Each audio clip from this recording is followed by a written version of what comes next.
या hi guys, welcome to MBA Pathshala. मेरे YouTube channel MBA पाठशाला पर आप सभी लोगों का स्वागत है। और स्टार्ट करते हैं आज का सेशन। नंबर सिस्टम्स हम लोग पढ़ रहे हैं और एलसीएम एचसीएफ के बेसिक्स जो थे, एलसीएम निकालने के तरीके जो थे, वो हम लोगों ने इससे पहले वाले सेशन में कवर कर लिए थे। अब जरा आगे बढ़ते हैं हम लोग, ठीक है। और ये सेशन इन सभी एग्जाम्स के बच्चों के लिए बहुत ही ज्यादा बेनिफिशियल होने वाला है। If you guys are targeting CAT, ZET, IFT, SNAP, NMAT, CMAT, CET, IB, CLAT, campus placement exam and किसी भी एप्टीट्यूड एग्जाम को अगर आप टारगेट कर रहे हो तो आपके लिए एग्जाम बहुत ही ज्यादा बेनिफिशियल होने वाला है, ठीक है। चलिए बच्चे, ठीक है।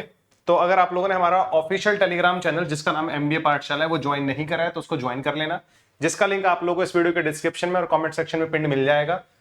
नंबर सिस्टम अगर आप टॉपिक कवर करना चाह रहे हो ना मेरे यूट्यूब चैनल से, तो व्हाट आई सजेस्ट यू, आप सारे के सारे सेशंस देख लो।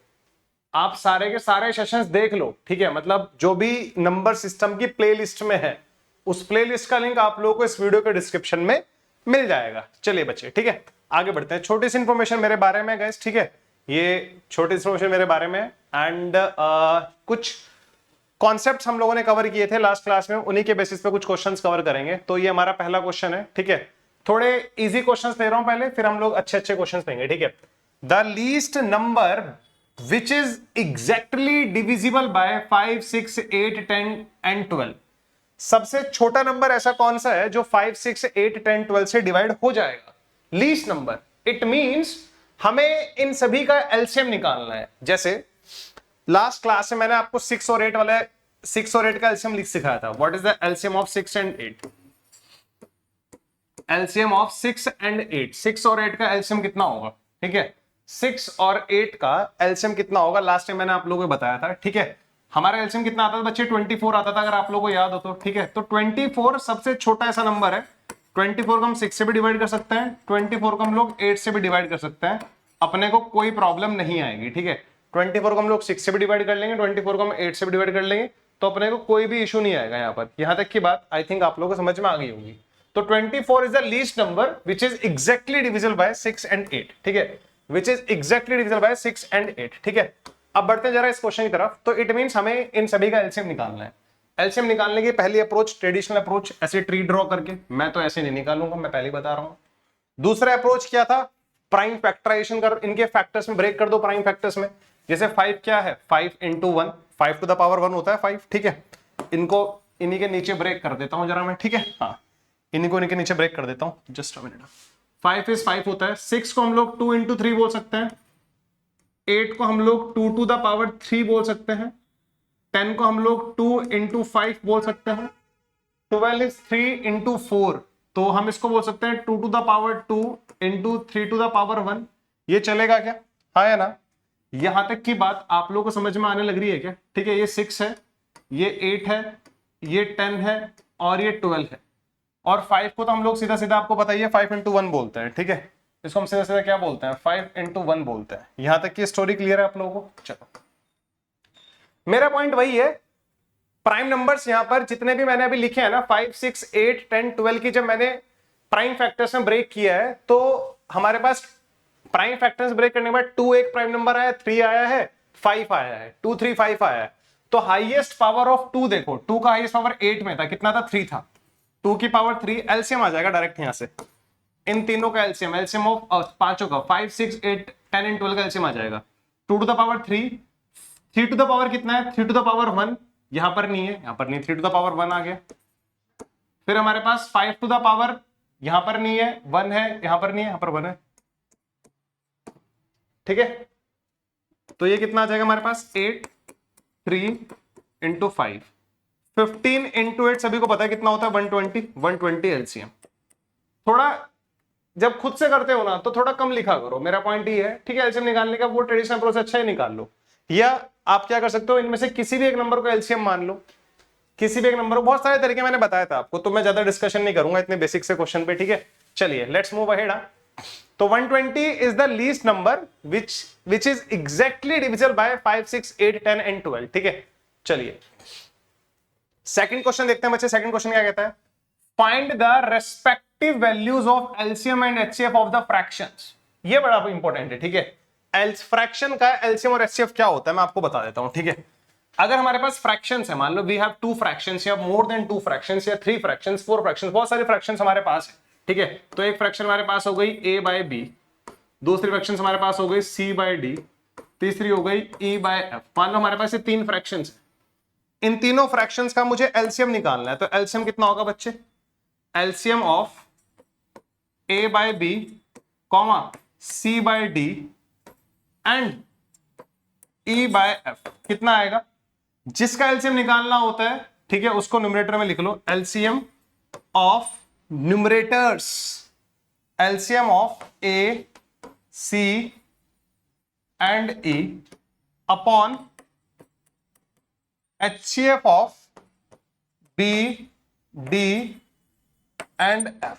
This is my answer, this is my answer. मतलब अगर फ्रैक्शंस का एलसीएम निकालना है तो न्यूमरेटर्स का एलसीएम ले लो और एचसीएफ लो डिनोमिनेटर्स का, जो वो हमारी इंडिविजुअल फ्रैक्शंस थी, ठीक है। और यहीं अगर मुझे इनका एचसीएफ निकालना है, ठीक है, यहीं पे मुझे अगर a बाय बी मान लो, एक मिनट, यहीं पर अगर मुझे a by B, c by D और e बाय एफ, यदि यहीं पर मुझे इनका एचसीएफ निकालना है तो HCF of a by B, c by D, e by F कितना आएगा? HCF of a c and e upon LCM of b d and f, ठीक है। मतलब अगर एचसीएफ निकालना है तो न्यूमरेटर्स का एचसीएफ ले लो और डिनोमिनेटर्स का एलसीएम लेना है, ठीक है। मुझे नहीं लगता किसी बच्चे को यहां पर कोई प्रॉब्लम होगी और यहां तक किसी को समझने में कोई भी दिक्कत हो रही होगी, ठीक है। आई होप ये समझ में आ गया होगा। इसी के बेसिस पर जो सेकंड क्वेश्चन है, बड़ा बेसिक सा क्वेश्चन, ये नहीं आती बच्चों को चीजें पता है, इसलिए बतानी पड़ रही है। शुरू के 3-4 क्वेश्चन इसलिए बेसिक रखता हूं मैं, ठीक है, ताकि सबको समझ में आ जाए। 15/2, फिर दूसरा क्या है 25/6, तीसरा क्या है 45/8, ठीक है। These are the 3 fractions. मुझे क्या बताना है? एलसीएम बताना है। तो एलसीएम कितना होगा इनका? इन तीनों का एलसीएम लेना है और इनका एचसीएफ लेना है। हाईएस्ट कॉमन फैक्टर निकालने में कोई प्रॉब्लम नहीं है। 2, 6 और 8, 2, 6, 8 का एचसीएफ कितना होगा? 2 होगा। 2 is the only common factor in 2, 6 and 8. 2 is the only common factor in 2, 6 and 8. 2, 6, 8 में सिर्फ 2 ही इकलौता कॉमन फैक्टर, अगर आप लोग देख पा रहे हो तो 2 is the only common factor. Getting my point? यहां तक की बात आप लोगों को समझ में आ रही है क्या? 2 is the only common factor. And numerators का एलसीएम लेना है। तो बच्चे यहां पर अगर मैं इन तीनों का एलसीएम निकालूंगा, इन फ्रैक्शंस का, तो एलसीएम कितना आएगा? LCM of 15, 25, 45 upon HCF of 2, 6, 8। HCF of 2, 6, 8। आप जरा मुझे बताओ इन तीनों का हमारे पास एलसीएम कितना आएगा? इन तीनों का हमारे पास एलसीएम कितना आएगा, जरा मुझे बताओ, ठीक है। इन तीनों का हमारे पास एलसीएम कितना आएगा? अब देखो एलसीएम थोड़ा ओरली निकालना सीखो, ठीक है। मैंने आप लोगों को बताया इनकी प्राइम फैक्टर्स में ब्रेक कर लेगा, सबसे अच्छा तरीका है 5 × 3, 5 × 5, 5 का पावर 2 है यहाँ पर, एंड 9 × 5, तो 3 to the power 2, 5 to the power 1। तो देयर आर 2 प्राइम फैक्टर्स जो 3 और 5 यहाँ पर यूज हो रहे हैं। हर एक नंबर में 3 और 5 आ रहे हैं। 3 का हाईएस्ट पावर कितना है? 2। 3 का पावर 2, 5 का पावर 1 है, 3 का पावर 2 था, 1 तो इजिली कवर हो जाएगा उसमें, ये तो कवर हो गया। 5 का पावर 2 है हाईएस्ट, तो 5 का पावर 2, ये एलसीएम आ गया। एचसीएफ कितना आ रहा है इनका? इन तीनों में हाईएस्ट कॉमन फैक्टर क्या है? इन तीनों में 2 है, तो एचसीएफ आ गया 2। तो ये 9 होता है, 25 होता है, 25 × 9 होता है 225। 225/2 is the LCM. 225/2 is the LCM of these 3 fractions, ठीक है। 225/2 is the LCM of these 3 fractions. Getting my point, ठीक है। इन तीनों का हमारे पास एलसीएम आ गया। यहां तक की बात आप लोगों को समझ में आने लग रही है कि जरा मुझे बताओ, यहां तक की बात आपको समझ में आ गई? 225/2। अब एचसीएफ निकालते हैं जरा इनका, ठीक है। एचसीएफ निकालते हैं, एचसीएफ हाईएस्ट कॉमन फैक्टर। तो हमें क्या करना पड़ेगा? HCF of 15, 25 and 45 upon LCM of 2, 6 and 8 upon LCM of 2, 6 and 8। ठीक है, चलो तो HCF कितना आ रहा है? Highest common factor. Highest common factor, common factor क्या है तीनों में? हाईएस्ट कॉमन फैक्टर क्या है? 5 आता है, 5 आता है। 5 is the highest common factor. 3 आता है बट 3 यहां पर नहीं है, 3 यहां पर भी है, इसमें 3 नहीं है। यहां पर 5 का पावर 2 है बट यहां पर 5 का पावर 1 ही है। तो 5 is the HCF of 15, 25 and 45। LCM कितना आता है 2, 6, 8 का? 2, 6, 8 का एलसीएम कितना आता है? Least common multiple. इन तीनों का कॉमन मल्टीपल क्या आता है? तो 2 का पावर 1 है बट यहां पर 2 का पावर 3 है, तो 2 का पावर 3 और यहां पर 3 का पावर 1 है, तो 8 × 3 24। तो 5/24 is the HCF। 5/24 is the HCF। समझे इस बात को? 5/24 इज द HCF। यहां तक की बात आई होप आप लोगों को समझ में आ गई होगी। ये हमारा LCM है, ये हमारा HCF है। ये LCM है, ये HCF है, इन तीनों फ्रैक्शंस का। तो फ्रैक्शंस के केस में LCM HCF को लेके बिल्कुल भी दिक्कत परेशानी नहीं होनी चाहिए। यही हमारे आंसर्स आएंगे। ठीक है, चलिए आगे बढ़ते हैं। थर्ड क्वेश्चन की तरफ बढ़ते हैं बच्चे जरा। ठीक है, थर्ड क्वेश्चन क्या कहता है? The product of two numbers is 4107। भाई देखो यार, मैं रिकॉर्डिंग कर रहा होता हूं, ठीक है, तो कभी कभी छोटी छोटी कैलकुलेशन एरर हो जाती है, तो कभी हो जाए ना तो उसको समझ जाया करो। एक्चुअल में तुम्हें पता होना चाहिए कि भाई एलसीएम निकालना है तो न्यूमरेटर्स का एलसीएम लेना है, डिनोमिनेटर्स का एचसीएफ लेना है। और अगर एचसीएफ निकालना है तो न्यूमरेटर्स का एचसीएफ लेना है और डिनोमिनेटर्स का एलसीएम लेना है। सिंपल सी बात है, जो निकालना है ना न्यूमरेटर्स में वही लेना है। यहां पर एचसीएफ निकालना था तो इन तीनों न्यूमरेटर्स का मैंने एचसीएफ लिया, यहां पर देख लो। बाकी जो डिनोमिनेटर्स है उनका क्या लेना है? मेरे को एलसीएम लेना है। यहां तक की बात आपको समझ में आ गई होगी। ठीक है, चलो एक बार ये वाला क्वेश्चन देखते हैं। The product of two numbers is 4107। 4107 if the HCF of these numbers is 37 then the greater number is product of two numbers। दो नंबर्स का प्रोडक्ट मैंने बताया था, दो नंबर्स का जो प्रोडक्ट होता है वो उनके LCM of A and B into HCF of A into B के बराबर होता है। ये आपको पता होनी चाहिए। ठीक है, हाँ, ये बात आपको पता होनी चाहिए। ठीक है, चलो तो A और B उन दोनों नंबर्स का प्रोडक्ट कितना है? 4107। एलसीएम कितना है इनका? एलसीएम अपने को मालूम नहीं है। ठीक है, एलसीएम अपने को मालूम नहीं है बट एचसीएफ अपने को मालूम है। एचसीएफ कितना है उनका? एचसीएफ 37 है, 37 है। ठीक है, तो यहां से उनका एलसीएम कितना आएगा बच्चे? एलसीएम यहां से इनका एलसीएम कितना आएगा? तो एलसीएम निकालने में कोई दिक्कत नहीं होनी चाहिए। एलसीएम आएगा A और B का 4107 को 37 से डिवाइड कर लेना, तो ये हमारा एलसीएम आएगा। कर लोगे डिवाइड? ठीक है, 4107 को 37 से डिवाइड कर लेना। देख लेते हैं डिवाइड करके कितना आता है। कैलकुलेटर का यूज कर लिया करो भाई। ठीक है, तुम्हें अगर ज्यादा वो है तो ठीक है, अभी तो मैं भी कैलकुलेटर का यूज कर रहा हूं। 4107 को डिवाइड करना है अपन लोगों को 37 से, तो इट्स इज नथिंग 111 आएगा। ठीक है, 111 आएगा। ठीक है, हाँ, बाकी तुम ऐसे भी कर सकते थे। ठीक है भाई, 41 को 37 से किया तो 1 आएगा। ठीक है, फिर हमारे पास यहाँ पर 4 कैरी आया, फिर 0 है हमारे पास, 40 आया, 40 को 37 से करेंगे तो 3 कैरी आया, फिर 1 टाइम चला। तो ऐसे भी कर सकते हैं, ऐसा नहीं ऐसे नहीं आता, ऐसे भी आता है मुझसे। ठीक है, तो इनका एलसीएम आ गया 111। एलसीएम कितना आ गया इनका? 111 आ गया। ठीक है, हाँ, तो दो नंबर्स का एलसीएम 111 है और एचसीएफ 37 है। ठीक है, हाईएस्ट कॉमन फैक्टर कितना है? 37 और एलसीएम कितना है? 111 है उनका। तो मुझसे बोला जा रहा है तो ग्रेटर नंबर कितना होगा? भैया एचसीएफ अगर 37 है, अगर हमारा HCF 37 है, HCF 37 है, अगर HCF 37 है तो it means number definitely multiple of 37 होगा। 37 अगर HCF है तो 37 उसमें से कॉमन निकल गया ना। 37 उसमें से कॉमन निकल गया। 37 HCF कब आएगा? जब दोनों नंबर में 37 होगा। ठीक है, अगर दो नंबर जैसे अगर मैं बात करूं आपको, ठीक है, आपको ये बात पता होनी चाहिए, छोटी सी बात है। ठीक है, मान लो दो नंबर है मेरे पास A और B, A और B है, इनका HCF मान लो, इन दोनों नंबर का HCF कितना है? 5 है। तो जो A का वैल्यू होगा ना वो 5 का मल्टीपल होगा, जो B का वैल्यू होगा वो भी 5 का मल्टीपल होगा। समझे आप ये बात? ये बात समझ में आई आपको? जो A का वैल्यू होगा वो भी 5 का मल्टीपल होगा, जो B का वैल्यू होगा वो भी 5 का मल्टीपल होगा। तभी तो इन दोनों का HCF 5 आया ना, तभी तो इन दोनों का, यानी कि 5 इज द कॉमन फैक्टर, 5 इनमें कॉमन है। ठीक है, चलो एलसीएम आ गया 111, HCF आता है 37, तो जो हमारा पहले वाला नंबर है वो भी 37 का मल्टीपल होगा। ये तो क्या ये 37 का मल्टीपल है? नहीं, ये तो 37 का मल्टीपल नहीं है। ठीक है, ये बात आपको समझ में आ गई होगी। ठीक है, ये 37 का मल्टीपल नहीं है क्या 107 37 का मल्टीपल है? नहीं है, तो ये तो नंबर हो ही नहीं सकता। 111 क्या 37 का मल्टीपल है? 111 37 का मल्टीपल है, बिल्कुल है। 37 इंटू 3 कितना होता है आप चेक कर सकते हो। 37 इंटू 3 कितना होता है? 111 होता है। 7 इंटू 3 21, 1 आया, 2 कैरी आया, 9 3 इंटू 3 9 प्लस 2 11 आया। फिर हमारे पास क्या 185 37 का मल्टीपल है? क्या 185 37 का मल्टीपल है? बिल्कुल, दिस इज 37 इंटू 5।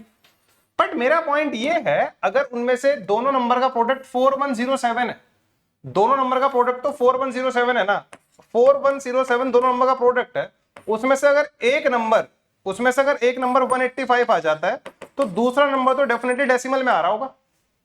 और अगर दूसरा नंबर डेसिमल में आ रहा है तो वो तो 37 का मल्टीपल कैसे आ जाएगा? तुम खुद चेक कर लो। दूसरा नंबर मतलब 37 का मल्टीपल नहीं आएगा।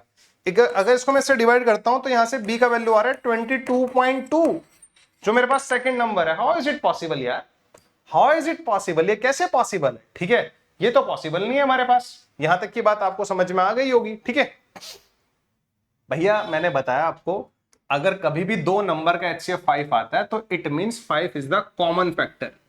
It means 5 is the common factor. ठीक है, एक जो होगा वो भी 5 का मल्टीपल होगा, जो b होगा वो भी 5 का मल्टीपल होगा, जो a होगा वो भी 5 का मल्टीपल होगा, और जो b होगा वो भी 5 का मल्टीपल होगा। ये छोटी सी बात आप लोगों को समझ में आनी चाहिए। ठीक है, ये छोटी सी बात आप लोगों को समझ में आनी चाहिए।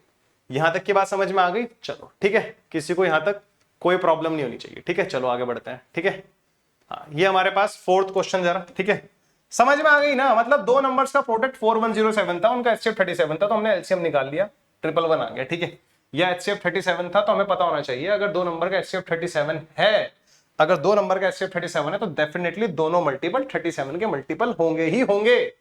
ऑप्शन 1 पे जाता हूं, option is not a multiple of 37, option B is not a multiple of 37, option C is a multiple of 37 which is 37 into 3, option D is a multiple of 37 which is 37 into 5। ठीक है, but यार अगर दोनों number का product 4107 है और उसमें से अगर एक नंबर मेरा 185 है तो दूसरा नंबर तो 22.2 आ रहा है, पॉसिबल ही नहीं है। दूसरा नंबर भी 37 का मल्टीपल आना चाहिए ना। बट अगर आप 4107 को 111 से डिवाइड करोगे तो कितना आएगा? 37 आएगा। 111 भी 37 का मल्टीपल है, ये भी 37 का मल्टीपल है। इट मींस वो नंबर क्या थे? 37 एंड 111, यही वो दोनों नंबर थे मेरे पास, यही वो दोनों नंबर थे मेरे पास। ठीक है, यहां तक की बात आपको समझ में आ गई? मतलब ग्रेटर नंबर पूछा है तो 111 हमारे पास ग्रेटर नंबर होगा। ठीक है, आई होप ये समझ में आना चाहिए था आप लोगों को। ठीक है, वैसे तो क्वेश्चन बड़ा इजी है। ठीक है, क्वेश्चन बड़ा इजी है, आप चेक कर लो। इन दोनों का HCF कितना आएगा? इन दोनों का HCF कितना आएगा? इन दोनों का HCF 37। इन दोनों का लीस्ट कॉमन मल्टीपल कितना आएगा? 111, LCM 111। ज्यादा दिक्कत है तो ठीक है, चलिए आगे बढ़ते हैं जरा।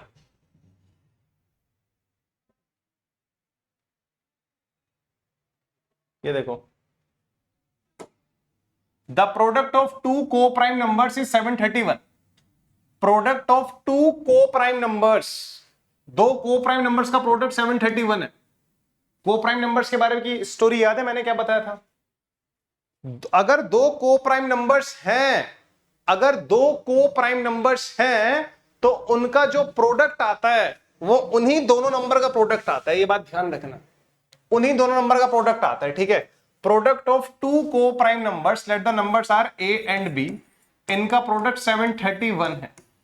ठीक है, फाइंड देयर LCM। क्या आप इनका LCM निकाल सकते हो? क्या इनका LCM निकाल सकते हो आप? बिल्कुल निकाल सकते हैं इनका LCM। ठीक है, इनका LCM कितना होगा? 731 ही होगा, क्योंकि हमें पता है एक जो रूल हर जगह वैलिड है, दो नंबर्स का जो प्रोडक्ट होता है वो हमेशा LCM of A, B into HCF of A, B के बराबर होता है। ये बात हमेशा ध्यान रखना, दो नंबर्स का जो प्रोडक्ट है वो हमेशा AB के LCM के और AB के HCF के बराबर होता है। अगर दो को प्राइम नंबर्स हैं तो मैंने बताया था को प्राइम नंबर्स में HCF कितना आता है? हमेशा 1 आता है, ये बात पता होगी। तो HCF की जगह तो 1 आ गया, उन दोनों का प्रोडक्ट 731 है। तो ये कब पॉसिबल है? जब LCM 731 हो। तो 731 is the LCM, option C is the answer. जो पढ़ाया था उसी के बेसिस पे क्वेश्चंस हैं ये, ठीक है। बड़े इजी क्वेश्चंस हैं और कभी कभी बच्चे गलत कर देते हैं। मैंने बहुत बार जब क्वेश्चंस कराया है ये, तो बच्चे कैन नॉट बी डिटरमाइंड इसका आंसर मार्क कर देते हैं। आई डोंट नो ऐसी हरकतें आप कैसे कर पाते हो, ठीक है। फिफ्थ क्वेश्चन देखो जरा। फिफ्थ क्वेश्चन बड़ा प्यारा क्वेश्चन है, ठीक है। हाँ, फिफ्थ क्वेश्चन बड़ा प्यारा क्वेश्चन है, एक बार रीड कर लेते हैं इसको। आप लोग रीड करो जरा एक बार, बहुत ही प्यारा क्वेश्चन है, फील आएगी तुम्हें इसको करने में, ठीक है। T is the LCM of the first 20 natural numbers. T is the LCM of the first 20 natural numbers. Then find the LCM of first 25 natural number. ठीक है, जो शुरू के 20 नेचुरल नंबर्स हैं, 1 से लेके 20 तक, 1 से लेके 20 तक जो नेचुरल नंबर्स हैं, इनका जो एलसीएम है ना बच्चे, वो T है। इनका जो एलसीएम है बच्चे, वो क्या है? T है। ये बात समझ में आती है? T is the LCM of first 20 natural numbers. T is the LCM of the first 20 natural number. Then find the LCM of first 25 natural numbers. Then find the LCM of first 25 natural numbers. First 25 natural numbers. शुरू के 20 natural numbers का LCM तो ये हो गया। अगला number कितना आता है? 21। फिर कितना आता है? 22। फिर कितना आता है? 23। फिर कितना आता है? 24। फिर कितना आता है? 25। 21 के फैक्टर्स करो, कितना आता है? 3 इंटू 7। क्या 3 इंटू 7 1 से लेके 20 तक कभी आया था? बिल्कुल आया था। 7 भी आया था, 3 भी आया था। 22 कितना होता है? 2 इंटू 11 होता है। क्या 2 इंटू 11 1 से लेके 20 तक कभी आता है फैक्टर्स? बिल्कुल आता है। 11 में 11 आता है, 2 में 2 आता है। 23 तो प्राइम नंबर है। 23 नहीं आया होगा आज से पहले, 1 से लेके 20 तक कभी भी 23 प्राइम नंबर आया नहीं होगा। तो इसकी मल्टीप्लाई जो शुरू के 20 नंबर का हमारे पास एलसीएम था, उसकी मल्टीप्लाई 23 से करनी ही पड़ेगी, क्योंकि 23 एक ऐसा फैक्टर है जो अब तक आया ही नहीं कभी हमारे सामने। फिर 24 क्या होता है बच्चे? 24 होता है 2 to the power 3 and 3 to the power 1। क्या आज से पहले 2 टू द पावर 3 आया? आज से पहले मतलब 1 से लेके 20 तक के नंबर्स में कभी हमारे पास 2 का हाईएस्ट पावर 3 आया था? अरे 16 में 2 का पावर 4 होता है यार, तो फिर भी 3 है, तो डेफिनेटली आया होगा। 3 का पावर 1 आया था क्या? 3 में ही 3 का पावर 1 होता है, तो ये डेफिनेटली आया था। 25 देखो, 25 होता है 5 टू द पावर 2। 1 से लेके 20 तक कभी भी हमारे सामने 5 का पावर 2 नहीं आया, 5 का पावर 1 आया है, 5 का पावर 2 नहीं आया। तो 5 का पावर 1 तो आ गया ना टी में। T is the product of all the highest power of prime factors. T क्या होता है? एलसीएम क्या होता है? Product of all the highest power of prime factors. बताया था मैंने, प्राइम फैक्टर्स में इनको ब्रेक कर दो, ठीक है। तो टी में 5 तो है, बट 5 का पावर 2 नहीं है, तो इट मींस एक 5 से भी इसका मल्टीप्लाई करना पड़ेगा। 23 इंटू 5 दुनिया को पता है कितना होता है? 115। 115 T is the answer, option D 115 into T, which is the correct answer to this question. I hope ये बात आप लोगों को समझ में आ गई होगी कि हाँ यार यही इसका आंसर होगा। Is it clear to everyone guys? Is it clear to everyone? यहां तक की स्टोरी आप लोगों को समझ में आती है क्या? यहां तक की स्टोरी आप लोगों को समझ में आती है क्या? जरा मुझे बताओ। Is it clear to everyone? चलो, यहां तक की स्टोरी आप सभी लोगों को समझ में आ गई होगी, यहां तक किसी को कोई दिक्कत नहीं होगी, ठीक है। चलिए एक और क्वेश्चन की तरफ मूव करते हैं जरा, ठीक है। ये देख लो जरा, ठीक है, बड़ा प्यारा क्वेश्चन है, 6th question. The product of two numbers is 2028। दो नंबर्स का प्रोडक्ट 2028 है। याद रखना हमेशा, ये बहुत हेल्पफुल है इस तरह क्वेश्चंस में। ये होता है LCM of A B into HCF of A B के इक्वल, ठीक है। दो नंबर्स का product LCM of A B और एचसीएफ ऑफ ए बी के बराबर होता है। तो the product of two numbers which is 2028, LCM पता मालूम ही नहीं है, एलसीएम कितना होगा इनका मालूम ही नहीं है, बट एचसीएफ कितना है इनका? 13 है, एंड देयर एचसीएफ इज 13, ये 13 है अपने पास। तो इसको 13 से रिड्यूस करो, इसको 13 से रिड्यूस करो, मतलब इन दोनों का एलसीएम कितना आएगा? ए और बी का जो एलसीएम आएगा वो कितना आएगा? 2028 को 13 से डिवाइड करना पड़ेगा। 13 1 जा 13, 1 आया, 7 कैरी आया 72, 13 5 जा 65, 5 आया, हमारे पास कितना बचा? 7 बचा, 8 बचा, 78, 13 6 जा 78, 6 टाइम चला, तो 156 उनका एलसीएम आ रहा है। 156 उनका एलसीएम आ रहा है, बात समझ में आ रही है? तो LCM of A comma B कितना आ रहा है? 156 आ रहा है। LCM of A comma B कितना आ रहा है? 156। यहां तक की बात आपको समझ में आ गई क्या? ए और बी का जो एलसीएम होगा वो कितना होगा? 156 होगा। The number of such pairs, बड़ा प्यारा क्वेश्चन है। How many pairs are exist? ऐसे कितने पेयर्स एग्जिस्ट हैं जिन दोनों नंबर्स का प्रोडक्ट तो 2028 हो, उनका एचसीएफ 13 हो। ऐसे कितने पेयर्स पॉसिबल है बच्चे? एक सिंपल सी बात है, ध्यान रखना जरा, ठीक है। एलसीएम कितना आ रहा है? 156 आ रहा है। एलसीएम आपको पता होना चाहिए क्या होता है। प्राइम फैक्टर्स की हाईएस्ट पावर का प्रोडक्ट क्या होता है? प्राइम फैक्टर्स करते हैं किसी भी नंबर के, पहले सेशन में जो बताया था, प्राइम फैक्टर्स करते हैं किसी भी नंबर के, उनकी हाईएस्ट पावर का प्रोडक्ट ही क्या होता है? एलसीएम होता है, ठीक है। तो भैया एचसीएफ दो नंबर का 13 है, दो नंबर्स का एचसीएफ कितना है? 13 है। तो मुझे बताओ, अगर हमारा पहला नंबर 13A है तो दूसरा नंबर डेफिनेटली 13B होगा। आप बोलोगे सर वाई 13 क्यों इंट्रोड्यूस किया? क्योंकि बच्चे उन दोनों में कॉमन तो 13 है ना, हाईएस्ट कॉमन फैक्टर तो 13 है। तो 13A अगर हमारा पहला नंबर है तो दूसरा नंबर हमारा 13B होगा। ये बात आपको समझ में आनी चाहिए, है ना। और A और B को प्राइम होने चाहिए, यहां पर इन दोनों में कुछ भी कॉमन नहीं होगा। ए और बी में कुछ भी कॉमन नहीं होगा, क्योंकि ये दो नंबर जो है ना मेरे पास, ये जो मेरा पहला नंबर है, ये जो मेरा दूसरा नंबर है, इनका एचसीएफ 13 है। 13 ऑलरेडी मैंने कॉमन ले लिया, तो ए और बी में कुछ भी कॉमन नहीं होगा। कुछ भी कॉमन नहीं होगा तो ए कॉमा बी क्या होंगे? वो प्राइम होंगे। अब अगर मैं इसका इन दोनों नंबर का एलसीएम निकालता हूं तो कॉमन फैक्टर क्या है? 13 है। 13 का पावर 1 13 आएगा। ए प्राइम नंबर होगा यहां पर, ये होगा। और एक इसके बराबर दे रखा है बच्चे 156 के बराबर दे रखा है। यही तो इसका एलसीएम होगा ना, यही तो इसका एलसीएम होगा। एलसीएम क्या होता है? प्राइम फैक्टर्स जो आते हैं उनकी हाईएस्ट पावर का प्रोडक्ट। तो ये दो नंबर्स हैं 13 इंटू ए, तो 13 यहां पर भी है, 13 यहां पर भी, दोनों में 13 था, 13 लिख लिया। फिर यहां पर आया, यहां पर भी आया, इंटू ए इंटू बी, किसके बराबर है? 156 के बराबर है। इसको सॉल्व कर लो, 13 से इसको उड़ाया तो 12 आया। दोनों नंबर ए और बी का जो प्रोडक्ट है वो 12 के बराबर आना चाहिए। अब देखना पड़ेगा कितने नंबर्स का प्रोडक्ट 12 होता है। ए इंटू बी कितना है? 12 है। इसको 1 ले लो, इसको 12 ले लो, इसको 2 ले लो, इसको 6 ले लो, इसको 3 ले लो, इसको 4 ले लो, और तो नहीं आएगा। 12 12 12 4 3 तो नंबर रिपीट होने शुरू हो जाएंगे। तो ऐसा तो इसने आइडेंटिफाई करा नहीं ये कौन सा नंबर क्या है। तो there are 3 such pairs possible, there are 3 such pairs which are possible. तो option C is the answer, option C is the answer. There are 3 such pairs which are possible, ठीक है। There are 3 such pairs which are possible. Getting my point? यहां तक की बात आप लोगों को समझ में आने लग रही है क्या? There are 3 such pairs which are possible, ठीक है। मुझे लगता है यहां तक की बात आप सभी लोगों को समझ में आ गई होगी। क्लियर है? बड़ा ही प्यारा क्वेश्चन था, ठीक है। तो 6 क्वेश्चंस हम लोगों ने इस सेशन में किए, बाकी क्वेश्चंस अगले सेशन में करेंगे। मैंने आपको बता दिया है कम से कम 20 क्वेश्चंस हमें एलसीएम एचसीएफ के करने पड़ेंगे, तब जाके हमें थोड़ा थोड़ा समझ में आएगा। ये 20 क्वेश्चंस अगर मैं करा रहा हूं तो आपकी रेस्पॉन्सिबिलिटी है 100-150 क्वेश्चंस आप खुद करो, करने पड़ेंगे। इसका कोई अल्टरनेटिव नहीं है, मेहनत करनी ही पड़ेगी। और आपको अपने हिस्से की मेहनत करनी पड़ेगी। मैं नहीं कर सकता, वो जो मुझे करना है मैं कर रहा हूं, ठीक है। आपको करनी पड़ेगी मेहनत, ठीक है। चलिए, will see you in next session. बहुत सारे क्वेश्चंस लाइन में है, डोंट वरी, ठीक है। बहुत सारे क्वेश्चंस हम लोग करेंगे, ठीक है।